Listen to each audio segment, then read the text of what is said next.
एक तालाब के पास एक बगुला रहता था। वो उसी तालाब से मछलियाँ पकड़ के अपने पेट भरता था। हर एक मछली उससे नफरत करती थी, लेकिन उसे मछलियाँ बहुत पसंद थी। ये मछलियाँ कितनी स्वादिष्ट है, ऐसे कह कह के बगुला उसे हर रोज खाता था। बगुला कभी भी भूखा नहीं रहता, वो मजे से शिकार करता और खाता। ऐसे ही दिन बीत गए। अब बगुला बूढ़ा और कमजोर हो गया था। अब वो पहले जैसा नहीं था। अब वो मछलियाँ पकड़ने की कोशिश करता तो मछलियाँ उसके मुंह से फिसल कर गिर जाती थी। बगुला सुस्त हो गया था। अब तो मछलियाँ उसके आसपास मंडरा रही थी, फिर भी वो उन्हें पकड़ नहीं पा रहा था। एक दिन उसे बहुत भूख लगी थी। अपने भूख को आसानी से मिटाने के लिए उसने एक योजना बनाई।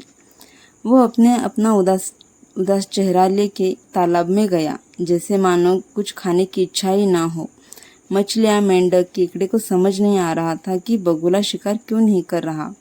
एक केकड़े ने बगुले से जाकर पूछा, क्या हाल बगुला भाई, तुम इतने उदास क्यों हो? बगुले ने कहा, इस तालाब के लिए एक बुरी खबर है। ये सुनकर केकड़े ने पूछा, वो भला क्या है?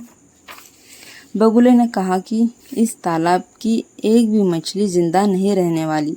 ये सुनकर केकड़ा डर गया। बगुले ने आगे कहा कि कुछ लोग आकर ये तालाब मिट्टी से भर देंगे और यहाँ फसल उगाएंगे। ये सब बातें मछलियाँ और मेंढक ने भी सुनी। अब सब बगुले के कहने में आ गए थे। अपना काम बनता देख बगुले ने कहा, घबराओ मत, मेरे पास एक रास्ता है। मुझे एक तालाब के बारे में पता है जहाँ तुम सब सुरक्षित रहोगे। अगर आप सबको ये बात मंजूर है तो मैं हर हर रोज एक एक को उस तालाब तक ले जाऊंगा। तालाब के सारे प्राणियों ने हाँ कर दी। पहले ही दिन बगुले ने एक मछली को अपनी चोंच में लिया और वो चल पड़ा। लेकिन वो तालाब की तरफ नहीं गया, बल्कि एक पहाड़ पर गया और मछली को खा गया।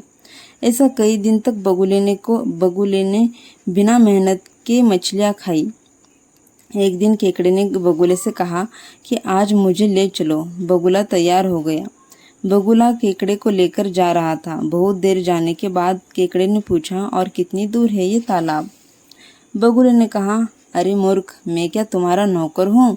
यहाँ कोई भी तालाब नहीं है। मैंने ये सारी योजना खाने के लिए बनाई थी। केकड़े को बगुले के चाल का पता चल गया। केकड़े ने कहा, मैं इतनी आसानी से नहीं मरूंगा बगुले। बिना वक्त गवाए केकड़े ने अपने तेज पंजों से बगुले की गर्दन को दबोच लिया और बगुला मर गया। हमने इस